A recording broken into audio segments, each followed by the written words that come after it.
어머니 이렇게 아버님 이렇게 뵙게 돼서 너무 감사합니다. 오늘 또 내가 눈을 뜨고 살아있지만 왜 살아가는지를 모르잖아요. 아버님 어머님 살다 죽으면 그만이라고 하면서 아유 죽으면 끝이지 뭐 그러면서 살아요. 근데 우리가 아프면 어디 가요? 아프면 어디 가요? 병원에 왜 가죠? 그렇죠. 살라고 가는 거죠. 안 죽으려고요. 근데 왜 안 죽으려고 병원에 갈까요? 그 죽음이라는 것 자체가 두렵기 때문에 그런 거죠. 무서워요. 왜요? 내가 좋은 곳에 갈지 안 갈지 모르기 때문에. 그래서 병원에 가는, 조금이라도 더 살아보려고 병원에 가는 것입니다. 근데 왜 우리가 태어나고 또 죽음이 왜 왔는지도 모르고 죽으면 끝이지. 그렇게 생각한다면 이 고단한 인생 안 살아도 되잖아요. 그렇죠? 근데 죽음조차도 내 마음대로 안 되고 있어요. 아버님, 공중에 뭐가 있을까요? 공중에 뭐가 있죠? 공기가 있지 않을까요? 공기 한번 잡아보실까요? 공기 한번 잡아보세요. 못 잡죠? 아무리 잡으려고 해도 못 잡는 이유가 있어요. 근데 왜 못 잡을까요? 그 이유가 있어요. 공기는 내게 아니에요. 공기 만든 분이 계셔요. 그분이 누구냐면 하나님이셔요. 세상은 하나님이 만드셨어요. 그래서 우리가 금으로 집을 지어놔도 우리가 가지고 갈 수 없어요. 내게 아닙니다. 세상에 있는 것은 하나님이 만드셨기 때문에 하나님 거라 우리는 가지고 갈 수 없어요. 이 공기조차도 공기 있으면서도 숨을 쉬면서 살아가고 있지만 공기값 한 번이라도 내보신 분 있나요? 없잖아요. 공기 있다고 생각하면서 살아가는 사람도 없어요. 그냥 오늘 또 눈을 떴더니 살아있어서 살아가고 있는 것 뿐이에요. 근데 왜 우리가 태어나고 왜 살아가는지, 그냥 살다 죽으면 그만이라면서 우리가 살아갈 가치도 없고 살아가야 되는 이유도 없었는데, 하나님은 이 세상을 창조하시고 사람을 하나님의 형상대로 남자와 여자를 만든 목적은 우리와 함께하고 싶어서 우리를 만드셨다라고 하나님의 말씀 창세기 1장 27절에 우리에게 이렇게 말씀을 하십니다. 하나님이 사람을 창조하시되 하나님의 형상대로 남자와 여자를 창조하시고 남자와 여자를 만든 목적은 함께하고 싶었어요. 우리 어르신들 자녀분들을 낳았던 목적은 함께하고 싶어서 낳았었던 거예요. 그래서 함께할 때가 행복했었잖아요. 하나님도 우리와 함께하고 싶어 합니다. 그래서 오늘 또 생명을 붙들고 기회를 주고 있는 것은 그 하나님을 알고 함께하고 싶어서 그러는 거예요. 왜요? 사랑하기 때문에 그렇습니다. 하나님의 어머님과 아버님을 사랑한데도 한 번도 들어보려고 배워보려고 하지 않았으니 어떻게 할까요? 그래서 하나님의 사람들 중에서 이 이야기를 들려주고 싶어 했던 거예요.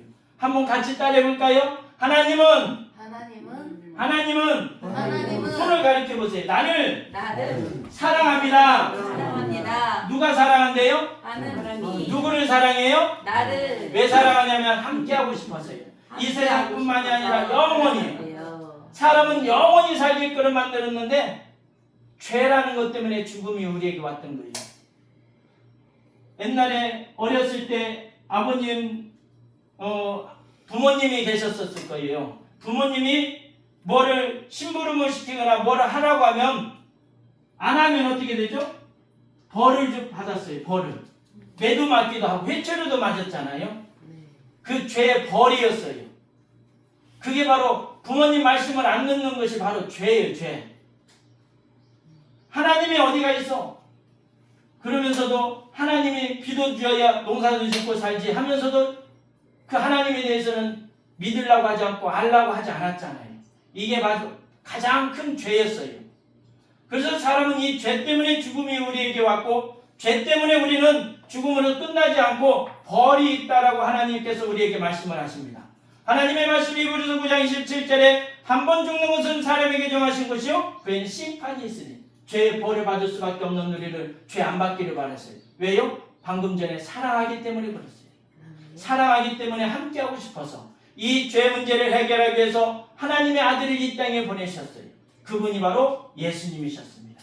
따라해볼까요? 하나님의 아들 하나님의 아들 예수님. 예수님 은 하나님의 아들이시기 때문에 하나님이셔요. 하나님. 그 하나님이 이 땅에 오셨어요. 왜요? 우리 죄 문제를 해결하기 위해서 이 세상에 오셨어요. 언제 왔을까요? 2026년. 달력에 보면 연도가 있습니다. 올해가 2026년이죠. 이 연도는 예수님이 오신 것을 이야기하고 있는 거예요. 예수님이 2026년 전에 이 땅에 우리 죄 문제를 해결하기 위해서 이 세상에 오셔서 내가 받아야 될 형벌을 예수님이 대신 십자가에 피 흘려 죽으시고 사흘 만에 묻으면서 부활하셨어요. 살아나셨어요. 사람은 살아날 수 없어요. 근데 하나님이시기 때문에 살아나오셨던 거예요. 그래서 우리 모든 인류의 죄 문제를 해결해 주셨어요. 그래서 나도 이제 해결받을 수 있는 것은 그 하나님이 나 때문에 죽으시고 다시 사셨다라는 사실을 우리 마음에 믿으면 우리는 하나님의 자녀 삼아주신다고 하나님의 말씀 요한복음 1장 12절에 영접하는 자 곧 그 이름을 믿는 자들에게는 하나님의 자녀가 되는 권세를 주셨으니 자녀 삼아주신대요. 어르신들 자녀분들이 집에 오고 가고 하죠. 왜요? 자녀니까 오고 가는 거예요. 미국에 있는 사람이 어르신들 집에 올까요? 안 와요. 오면 불법이 돼요. 신고를 하게 됩니다. 그렇죠? 서울에 있는 사람도 마찬가지. 모르는 사람이 오면 안 돼요.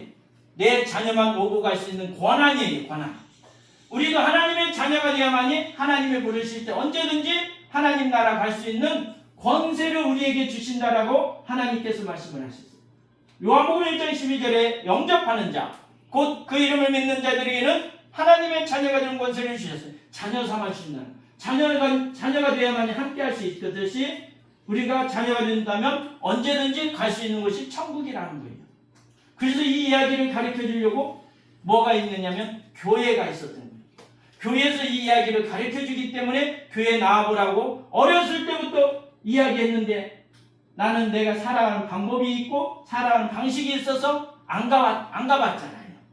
그런데도 불구하고 하나님은요 늙었다 해서 내버려 두지 않습니다. 어르신들 자녀분들 늙었다고 해서 늙었잖아요. 자녀들도 그렇다고 해서 오지 말라고 하나요? 아니죠. 그래도 보고 싶어요. 늙어가도 보고 싶은 게 내 자녀예요. 하나님도 그렇습니다. 하나님도 어르신들이 나이가 먹고 늙어가도 하나님은 늘 함께하고 싶어하는 분이 하나님이셨어요. 자, 그 기도를 가르쳐 드릴게 따라하세요. 고개를 끄덕이지 마시고 입으로 말을 하라고 하나님께서 말씀을 하셨어요. 하나님의 말씀 로마서 10장 10절에 마음으로 믿어 의에 이르고 입으로 시인하여 구원을 얻으리니 입으로 고백하래요. 그러면 우리는 하나님의 자녀 삼으시겠습니다. 자, 손을 가슴에 올릴까요? 손을 가슴에 올리고요. 예수님 우리 마음속에 오라고 기도하고 갈게요. 자, 하나님 나는 죄인입니다. 그동안 살면서 내 마음대로 살았어요. 나의 죄를 용서해 주세요. 예수님께서 내 죄 때문에 십자가에 죽으시고 사흘 만에 부활하신 것은 내 마음에 믿겠습니다. 예수님 내 마음에 들어오세요. 나와 함께 해주세요. 예수님의 이름으로 기도합니다. 아멘. 어르신들은 이렇게 생각할 거예요. 아유, 내가 이거 한 번 한다고 내가 천국 갈 수 있을까? 그렇게 생각할 수 있어요. 왜요? 내가 아직 가보지 않았고 보지 않았기 때문에 그런 거예요. 근데요, 가서 본다면 될까요? 안 될까요? 안 돼요. 가면 나오지 못하니까. 그때는 이미 늦어요. 그래서 살아있는 것이 바로 기회이고 이 기회를 통해서 하나님의 사람들을 통해서 듣고 믿으라고 우리에게 이야기를 전해